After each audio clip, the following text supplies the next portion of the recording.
Big fight live में आज के इश्यू पर चर्चा के लिए बीजेपी से शिवचंद साहू जी हमारे साथ हैं, वरिष्ठ अधिवक्ता ए.के. जैन साहब हमारे साथ होंगे, पूर्व पुलिस अधिकारी राजेंद्र शेखावत जी हमारे साथ होंगे। चलिए रुक करते हैं एक रिपोर्ट का, उसके बाद सवालों का सिलसिला शुरू करें।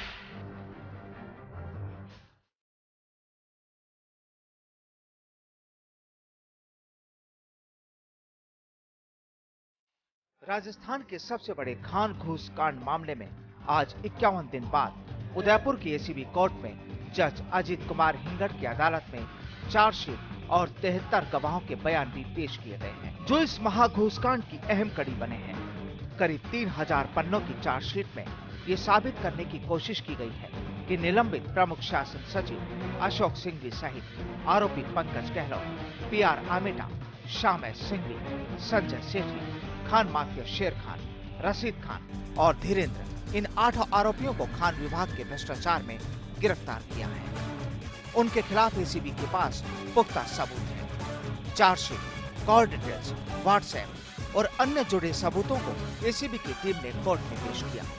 एसीबी ने सभी आरोपियों की कॉल रिकॉर्डिंग, मौके से पैसे लेते हुए और अन्य सबूतों के आधार पर चार्जशीट तैयार की है।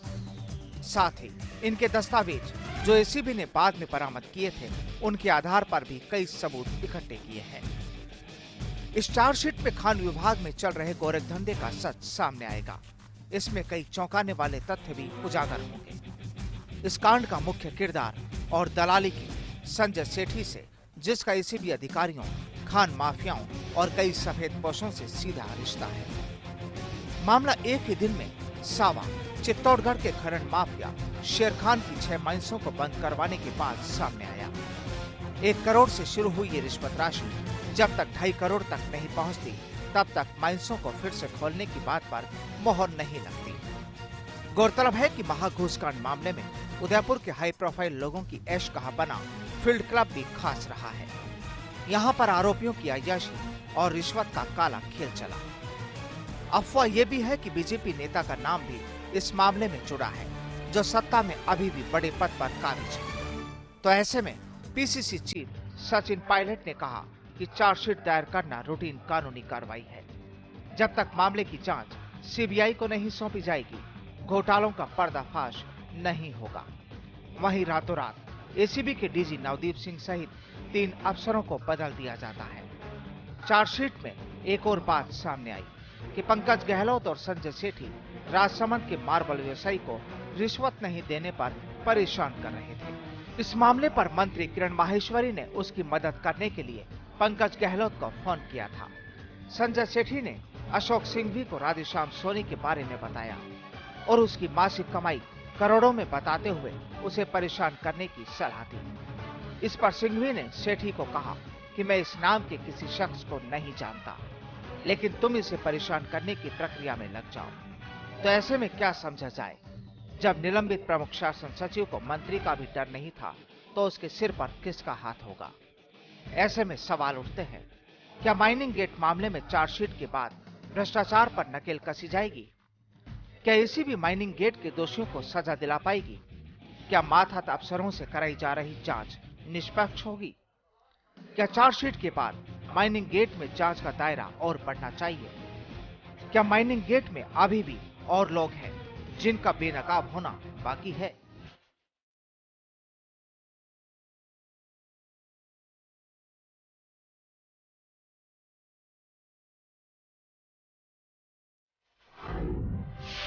और इस बीच अहम सवाल यह है कि क्या माइनिंग गेट मामले में दाखिल चार्जशीट भ्रष्टाचार पर नकेल कस पाएगी? आप अपनी राय हमारे वेबसाइट के साथ साथ फेसबुक और ट्विटर के जरिए हम तक पहुंचा सकते हैं।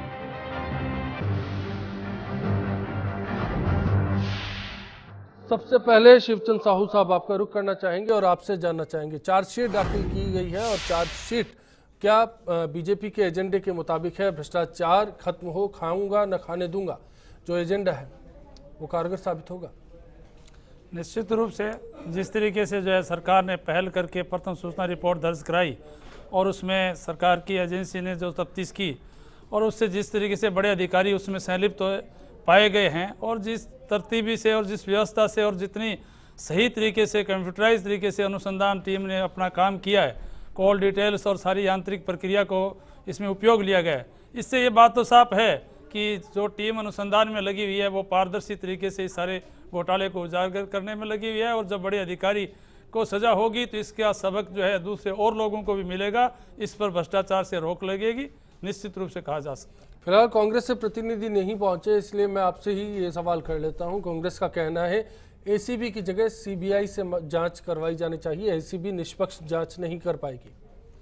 देखिए, जांच का जो भी सिस्टम बना हुआ है, भ्रष्टाचार से करीब करीब जितने भी मामले होते हैं, एक एजेंसी के रूप में हर सरकार अपनी एजेंसी को स्थापित रखती है और वो एजेंसी सरकार के अधीन काम करती है। इसका तात्पर्य ये नहीं है कि वो सरकार से प्रभावित होती है। सरकार के नीचे जो अधिकारी करते हैं वो सारे अपने विवेक से काम करते हैं, और भ्रष्टाचार के लिए एसीबी जो है वो अपने आप में एक सक्षम एजेंसी है, उस पर किसी का सीधा दबाव होना संभव नहीं है। ऐसी स्थिति में सीबीआई की मांग करना बेमानी है। सीबीआई से बेहतर है कि जो विशेषज्ञ टीम है वो अच्छा अनुसंधान करेगी, अच्छे परिणाम आएंगे।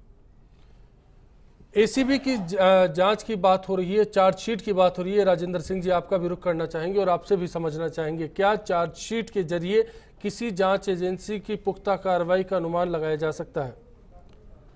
ऐसा है अश्वनी जी, अभी जो चार्जशीट पेश की गई है, मैं समझता हूँ कि बहुत जल्दबाजी में हुई है।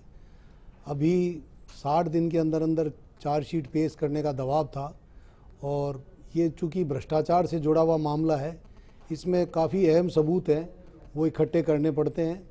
और अभी मैं समझता हूँ कि इन 50 दिनों में 8 अपराधी थे, उन 8 अपराधियों की बेल के संबंध में ही पत्रावली अभी अदालतों में घूमती रही है, और इसी में ज़्यादातर समय इंट्रोगेशन में इसी में अभी पूरा निकल गया है जी। अब समय आया था जब इसकी इन्वेस्टिगेशन और प्रॉपर तरीके से होती और एविडेंसेज कलेक्ट होते। अभी भी ये चार्जशीट है वो अधूरी पेश की गई है, 173(8) सीआरपीसी में पेश की गई है 8 अभियुक्तों के खिलाफ, और अब इसमें सप्लीमेंट्री चार्जशीट पेश की जाएगी।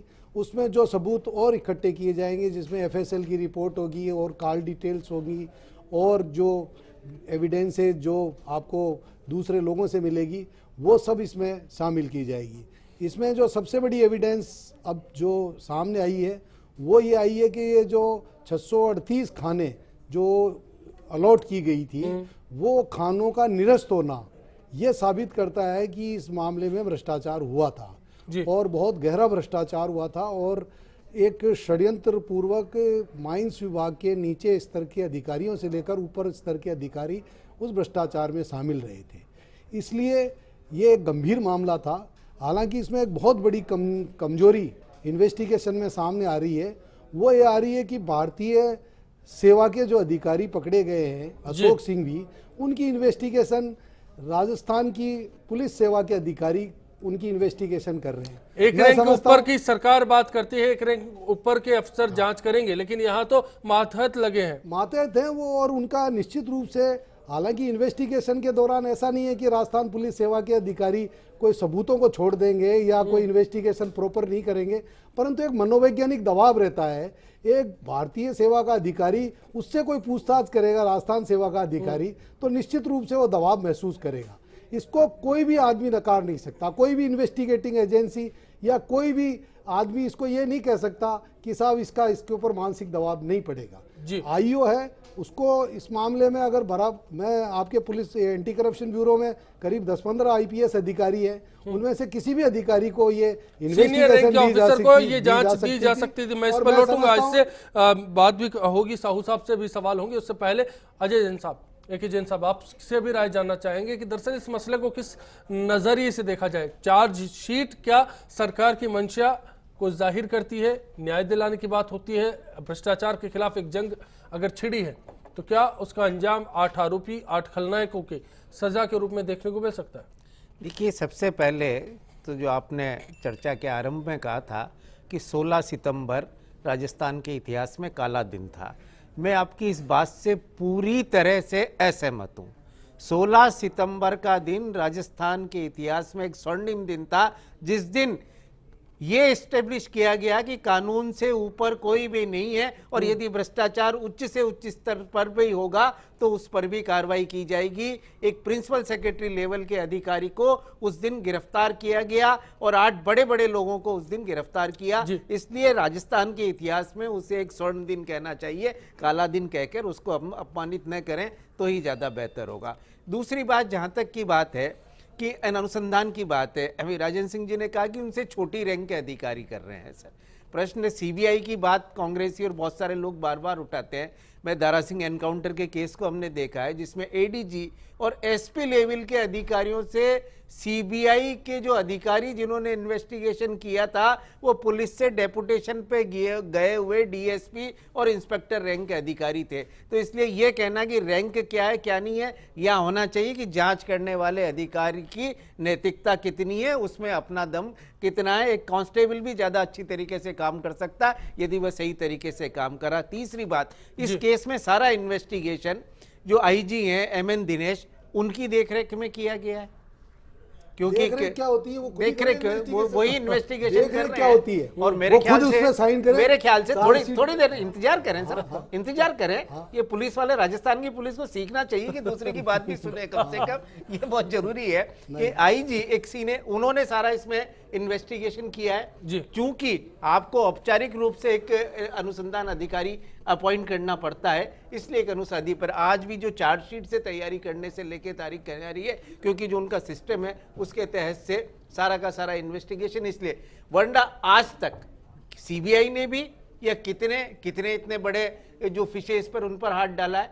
अगर राजस्थान की एसीबी ने इतना बड़ा काम किया है तो हमें उनकी तारीफ करनी चाहिए। हमें ये शक नहीं करना चाहिए कि वो लोग किसी गलत लाइन पर जा रहे हैं। यदि जिस तरीके की बात, लेकिन चार्जशीट 50 दिन में पेश की गई, दबाव था 60 दिन के अंदर पेश करनी है, सप्लीमेंट्री चार्जशीट आएगी उसके बाद मैं आपको एक कानूनी प्रक्रिया बता दूं सर कि चार्जशीट जहां आजीवन कारावास से कम सजा का प्रावधान हो वहां 60 दिन के, अगर मुलजिम कस्टडी में है तो 60 दिन के अंदर अंदर उसके विरुद्ध आरोप पत्र प्रस्तुत करना जरूरी होता है। और आरोप पत्र का मतलब होता है कि जो आरोप उस पर लगाए गए हैं उसको लगाने के लिए सफिशिएंट एविडेंस एसीबी ने या जो भी इन्वेस्टिगेटिंग एजेंसी है उसमें इकट्ठी कर ली है। और इसके साथ साथ जो अन्य आरोपी हैं या अन्य आरोप और भी एडिशनल आरोप उसमें पाए जा सकते हैं, उसके मामले में वो आगे फर्दर अनुसंधान कर सकते हैं। क्योंकि तब तक कोर्ट के सामने अगर ये पर्याप्त मटेरियल नहीं रखाया जाएगा कि इस आदमी की इस अपराध में लिप्तता के लिए इतनी एविडेंस हमारे पास है जिसके लिए हम इसका प्रोसिक्यूशन